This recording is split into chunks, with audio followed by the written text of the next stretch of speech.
नमस्कार दोस्तों।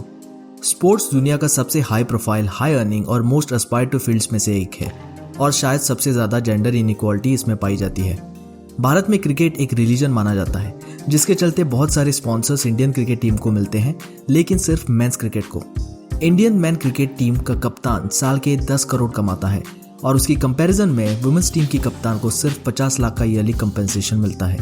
ये जेंडर पे गैप सिर्फ क्रिकेट में ही नहीं बल्कि सारे स्पोर्ट्स में भी है। जब एंडोर्समेंट्स या ब्रांडिंग की बात आती है तो मेल एथलीट्स को ही प्रायोरिटी दी जाती है, जो इस पे गैप को और बढ़ाता है। स्पोर्ट्स में जेंडर पे गैप का कोई एग्जैक्ट मैट्रिक नहीं है, because it greatly depends on the type and level eight which this athletes compete. पहले से हमारी सोसाइटी स्पोर्ट्स को सिर्फ बॉयज के साथ ही एसोसिएट करती आ रही है। लड़कियों को लड़कों की तुलना में कम कम्पिटिटिव माना जाता है, इसलिए समाज में लड़कियों को ज्यादा प्रोत्साहन नहीं मिलता। अब क्रिकेट का ही एग्जाम्पल लीजिए। ग्लोबली क्रिकेट स्पोर्ट्स के 1 बिलियन से ज्यादा फैंस हैं, जिनमें 90% से ज्यादा भारतीय फैंस हैं। इन 90 में से 60% से ऊपर मेल फैंस हैं। ये आंकड़े हमें क्लियरली बताते हैं कि मेंस टीम को ज्यादा व्यूज और स्पॉन्सरशिप क्यों मिलती है। जब भी आईपीएल शुरू होता है तो घर के सारे पुरुष महिलाओं की तुलना में टीवी से चिपके रहते हैं, लेकिन हाल ही में शुरू की गई वुमेन आईपीएल को कितने मेल ऑडियंसेस ने देखा है? बहुत कम। मेंस आईपीएल मैच के लिए टोटल व्यूअर्स का नंबर्स मुश्किल से ही 15 लाख के नीचे जाता है, जबकि वुमेन्स आईपीएल के लिए सिर्फ 2 लाख व्यूज प्रति मैच मिल पाया है। यही वो डिफरेंस है जिसका वुमेन्स क्रिकेट टीम सामना कर रही है। नॉर्वे की आदा हागाबर्ग ग्रेटेस्ट फुटबॉलर में से एक है और बालन d'Or जैसे प्रेस्टिजियस फुटबॉल अवार्ड को जीतने वाली एकमात्र महिला है। ये फीमेल फुटबॉलर्स में से सबसे हाईएस्ट पेड एथलीट है, लेकिन उनकी अर्निंग लियोनेल मेसी की अर्निंग की तुलना में सिर्फ 0.3% है। मेसी हर साल 130 मिलियन कमाता है और वो दुनिया का सबसे अमीर एथलीट भी है। मेसी के नीचे है NBA स्टार लेब्रॉन जेम्स और star footballer Cristiano Ronaldo. Bharat ने पहली बार 1952 के हेलसिंकी ओलंपिक्स में 2 महिला की प्रेजेंस देखी। उनमें से एक थी Mary D'Souza. Mary D'Souza was one of the first women athletes that India sent for the Olympics. वो एक ट्रैक एथलीट थी जिसके पास ना कोई कोच था और ना फंड्स। भारत सरकार ने केवल उनके एयरफेयर के लिए पैसे दिए थे, जबकि सेम इवेंट में 60 इंडियन मेल पार्टिसिपेंट भी थे। तब से आज तक स्पोर्ट्स में महिलाओं की पार्टिसिपेशन बढ़ी है। इनफैक्ट 2000 सिडनी ओलंपिक भारतीय वुमेन स्पोर्ट्स के लिए रेवोल्यूशनरी रहा था। कर्नम मल्लेश्वरी ने पहली बार वेटलिफ्टिंग में ब्रॉन्ज जीता था। इसके बाद 2012 में मैरी कॉम और साइना नेहवाल ने भारत को मेडल दिलाए थे। 2016 और 2020 ओलंपिक्स में गोल्डन गर्ल पीवी सिंधु ने सिल्वर और ब्रॉन्ज मेडल जीते। 2020 ओलंपिक में भारत की ओर से पहली बार अधिक महिलाओं ने पार्टिसिपेट किया था। मेन स्पोर्ट्स का फैंडम नेचुरल माना जाता है। स्पोर्ट्स हमेशा से लड़कों के लिए एक अप्रोप्रिएट एक्टिविटी और इंटरेस्ट माना गया है, लेकिन बहुतों ने इस विचार को क्रिटिसाइज करते हुए कहा है कि ऐसी सोच वुमेन स्पोर्ट्स को कम अट्रैक्टिव बनाती है।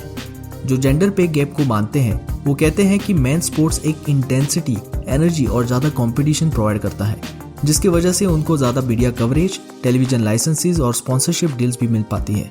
इन सब की वजह से रेवेन्यू बढ़ता है और इसलिए मेल एथलीट्स ज्यादा कमाते हैं।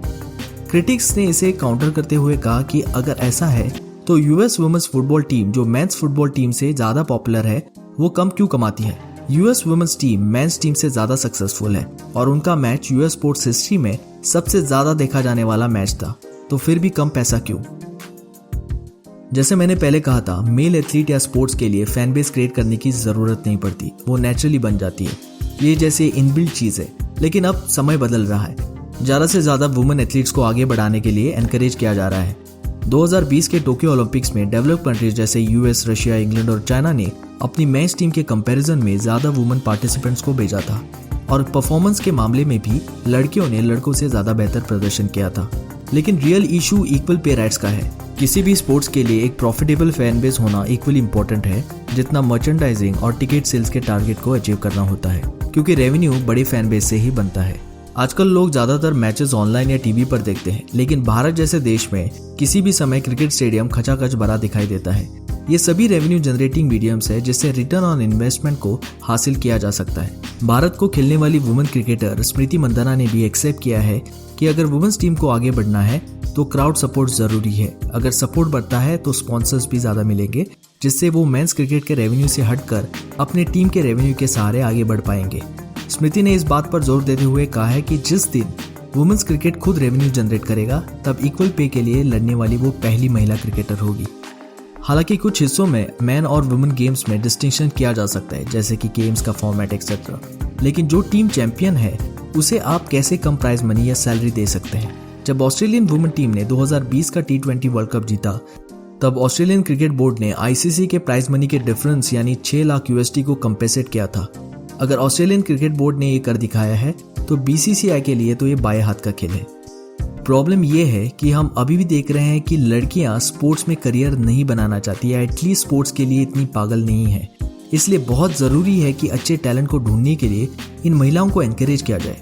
ऐसे ही टैलेंट्स आपको मैच जिताती है। फंडिंग, स्कॉलरशिप और easy access to state of art facilities dedicated only to female athletes एक सिग्निफिकेंट डिफरेंस कर सकती है। भारत में हम अभी भी स्पोर्ट्स पार्टिसिपेशन में इक्वालिटी नहीं देखते, फिर वो ओलंपिक्स हो या एशियन गेम्स। इन चीज़ों को बदलना होगा। सोशल कैंपेन्स के जरिए वुमेन एथलीट्स की सक्सेस स्टोरीज को ज़्यादा से ज़्यादा लोगों तक पहुंचाना होगा, जिससे आने वाली जनरेशन को एक इंस्पिरेशन मिले। दोस्तों, अगर वीडियो पसंद आई हो तो लाइक जरूर करें और चैनल को सब्सक्राइब करना ना भूलें और कमेंट बॉक्स में मुझे लिखकर जरूर बताइए कि आपका जेंडर पे गैप के बारे में क्या ओपिनियन है। मिलते हैं अगली वीडियो में। जय हिंद।